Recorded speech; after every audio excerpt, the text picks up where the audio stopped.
എന്റെ കൂടെ നിന്ന് എന്റെ ദുഡ് വാങ്ങിച്ച് എന്റെ ഫുഡ് തിന്ന് എന്റെ പണിയിലേക്ക് ഇറങ്ങിയിട്ട് നിന്റെ ഇഷ്ടത്തിന് പോണം അല്ല അണ്ണാമാർക്ക് മലയാളം മനസ്സിലാവില്ല പഠിച്ച് പരീക്ഷ എഴുതി കാണാൻ പാടെ ഇത് എല്ലാവർക്കും സേർസ് ചെയ്തായിട്ട് കേൾക്കോളി सॉरी भैया माफ कर दो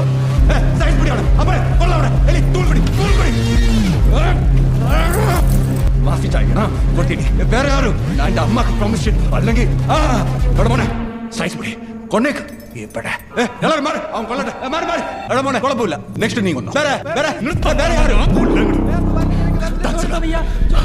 കൈക്ക് വെക്കുന്നു छोड़ दो भैया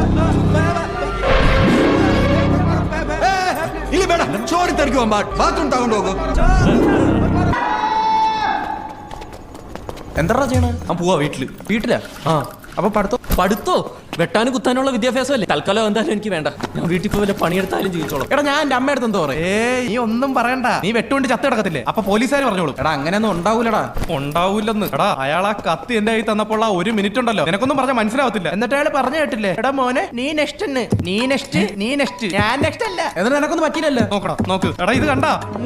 മൂത്രം ഇനി ഇതിന്റെ മേളിൽ കൂടെ ചോര എഴുതുന്നതിന് മുമ്പേ ഞാൻ പോവുക നീ ഇവിടെ കിടന്ന് വെട്ടുകൊണ്ട് ചാവോ എന്തോന്ന് വെച്ചാ ഞാൻ പോകും. എടാ അയാൾക്ക് കൊല്ലണമെങ്കിൽ നാട്ടിൽ ഒന്ന് കൊന്നൂടെ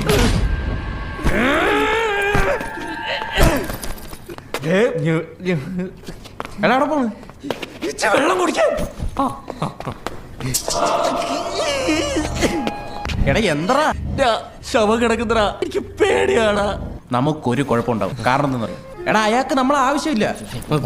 അളിയാ ഹിന്ദിക്കാരന്മാർ പോയപ്പോ അയാൾ പ്രശ്നം ഉണ്ടാക്കിയത് അവന്മാർ ഫൈറ്റേഴ്സ് ആയോണ്ടാ അവരെ കൊണ്ട് അയാൾക്ക് പ്രയോജനമുണ്ട് നമ്മളെ കൊണ്ട് അയാൾക്ക് എന്ത് പ്രയോജനമുണ്ട് പിന്നെ നിന്റെ അന്ന് കത്തി എന്നിട്ട് അയാൾ തിരിച്ചു വാങ്ങിച്ചില്ലേ എടാ അയാൾക്ക് അറിയാം നമ്മളെ കൊണ്ട് ഒന്നും പറ്റൂല പിന്നെന്തിനാ അയാൾ നമുക്ക് വേണ്ടി കുട്ടിയെ തല്ലാൻ പോയതൊക്കെ നമുക്ക് വേണ്ടിട്ട് അയാൾ നമുക്ക് വേണ്ടിയിട്ടാണ് കുട്ടിയെ തല്ലിയത് എടാ അയാളത് അയാൾക്ക് വേണ്ടിയിട്ടാണ് തല്ലിയത് എടാ ഈ അടി ഇടി വെട്ട് കുത്തെന്നൊക്കെ പറഞ്ഞാൽ അയാൾക്ക് ഒരു എന്റർടൈൻമെന്റ് ആണ് അയാൾക്കാന്നില്ല പറ്റൂല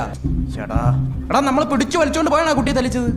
നമ്മൾ ഒന്നില്ലെങ്കിൽ നമ്മൾ തല്ലുന്നല്ലേ പറഞ്ഞേ അല്ല നമ്മളല്ലേ കുട്ടിയെ തല്ല നമുക്കൊരു ഒരാഴ്ച ഫോൺ സ്വിച്ച് ഓഫ് ചെയ്ത് ഇവിടെ മാറി 2 ദിവസം നമ്മൾ അന്വേഷിക്കുമായിരിക്കും പിന്നെ അയാൾ വേറെ വള്ളിയും പിടിച്ച് പൊക്കും ഈ ഒരാഴ്ച കൊണ്ട് പഠിച്ച് പരീക്ഷ എഴുതി നേരെ കോളേജ് ഹോസ്റ്റലിലോട്ട് മാറി അവിടെ നിന്ന് പഠിച്ച് കോഴ്സും കംപ്ലീറ്റ് ചെയ്ത് ബാംഗ്ലൂർ വിടാം അಷ್ಟേ നമ്മളെങ്ങോട്ടു എൻ്റെ ഒരു ഫ്രണ്ട് ഉണ്ട് ഇവിടെ തുമക്കൂർ ഒരാഴ്ച നമുക്ക് അവൻ്റെ ഹോസ്റ്റലിലോട്ട് മാറാം നേരം വിളിക്കട്ട്